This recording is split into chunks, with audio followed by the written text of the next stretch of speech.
രാഹുൽ ഈശ്വറുടെ. ശ്രീ രാഹുൽ ഈശ്വർ കേൾക്കാമോ? മുഖ്യപ്രതി പോറ്റിക്ക് ജാമ്യം ലഭിച്ചിരിക്കുന്നു, പുറത്തിറങ്ങാൻ പോകുന്നു, ജയിൽ മോചിതനാകുന്നു എന്നതാണ് നമുക്ക് മനസ്സിലാക്കാൻ കഴിയുന്നത്. ഇനിയുള്ള അന്വേഷണം ഏതൊക്കെ രീതിയിലേക്ക് നീങ്ങും, അതോ അന്വേഷണം വഴിമുട്ടും എന്ന് കരുതുന്നു? രണ്ട് കാര്യങ്ങൾ. ഒന്ന്, പ്രഗത്ഭരായ രണ്ട് ജഡ്ജിമാർ, ജസ്റ്റിസ് രാജ വിജയരാഘവനും ജസ്റ്റിസ് ജയകുമാർ സാറുമാണിത് കൈകാര്യം ചെയ്യുന്ന. അവരിൽ പൂർണ്ണ വിശ്വാസമാണ്. അവർ ഇന്നലെ കൂടി അങ്ങനെ വിശ്വസിക്കുന്നു. SIT രണ്ടാം ഘട്ടത്തിൽ പ്രത്യേകിച്ച് ഡിസംബർ 4, 5 തുടങ്ങി ഈ വിഷയത്തിൽ ഒരു ഫോക്കസ് തെറ്റുകയുണ്ടായി എന്ന് ബഹുമാനപ്പെട്ട ജസ്ജി ബദറുദ്ദീൻ സാറിന്റെ ബെഞ്ചിലടക്കം സൂചിപ്പിച്ചിട്ടുണ്ടായിരുന്നു. ഞങ്ങൾ അടക്കം സൂചിപ്പിച്ചതാണ്, തന്ത്രിയെ അടക്കം അറസ്റ്റ് ചെയ്ത് ഡീഫോക്കസ് ചെയ്യാനാണ്, ശ്രദ്ധ മാറ്റാൻ വേണ്ടിയാണ്, യഥാർത്ഥ കാര്യത്തിനല്ല എന്നുള്ളൊരു കാര്യം ഞങ്ങളടക്കം പലപ്പോഴും സൂചിപ്പിച്ചതിന്റെ കാര്യം ഇതാണ്. ഞങ്ങൾ ഏതെങ്കിലും രാഷ്ട്രീയ party A, B or C ഇതിന് കുറ്റം പറയില്ല. കാര്യം വിശ്വാസികൾക്ക് ഇതിൽ രാഷ്ട്രീയമില്ല.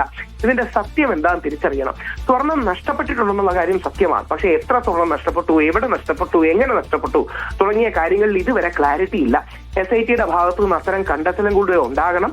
അനാവശ്യമായിട്ടാണ് ചില ആൾക്കാരെ ഇതിൽ അറസ്റ്റ് ചെയ്തത്. അത് തന്ത്രിയാണെങ്കിലും ശങ്കർദാസ് ആണെങ്കിലും മുമ്പ് പ്രയാഗ് ഗോപാലകൃഷ്ണൻ സാറിന്റെ പേരടക്കം അനാവശ്യമായി വലിച്ചഴിച്ചു. നേരത്തെ അനിൽകുമാർ സഖാവ് പറഞ്ഞ കുറുപ്പ് സാറിന്റെ അടക്കം അഡ്വക്കേറ്റ് കമ്മീഷൻ ഉണ്ട്. ആ അഡ്വക്കേറ്റ് കമ്മീഷൻ അടക്കം തന്ത്രിക്ക് വാജിവാഹനം കൊടുത്തുവിട്ടത് ഹൈക്കോടതിയെ അറിയിക്കുകയും അഭിനന്ദനം നേടുകയും ചെയ്ത റിപ്പോർട്ടുകൾ ചെയ്തൊരു വ്യക്തിയാണ്. ആ തന്ത്രിയാണ് വാജിവാഹനം അടിച്ചുമാറ്റി എന്ന രീതിയിലുള്ള അപവാദ കഥകൾ ചില കേന്ദ്രങ്ങളെങ്കിലും പ്രചരിപ്പിച്ചത്. അതുകൊണ്ട് വളരെ സങ്കീർണമായ ഒരുപാട് ലെയറുകളുള്ള കേസാണ്.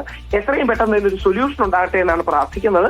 ഹൈക്കോടതി പ്രതികളൊക്കെ പുറത്തിറങ്ങുമ്പോൾ അതിന് തടസ്സമാകില്ലേ? ഇപ്പോൾ തൊണ്ടി മുതൽ പോലും ഈ പോയ സ്വർണം പോലും സത്യമാണ്. പ്രതികൾ പുറത്തിറങ്ങുന്നത് ഇപ്പം 90 ദിവസത്തെ സ്വാഭാവിക ജാമ്യം കൊടുത്തല്ലേ പറ്റൂ.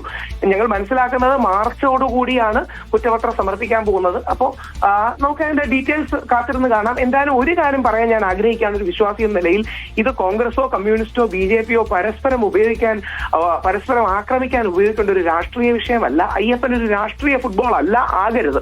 പകരം ഇതിലെ സത്യം എന്താണെന്ന് വിശ്വാസികൾക്ക് അറിയണം. ആ സത്യത്തിന് വേണ്ടിയാണ് ഞങ്ങൾ എല്ലാവരും കാത്തിരിക്കുന്നത്.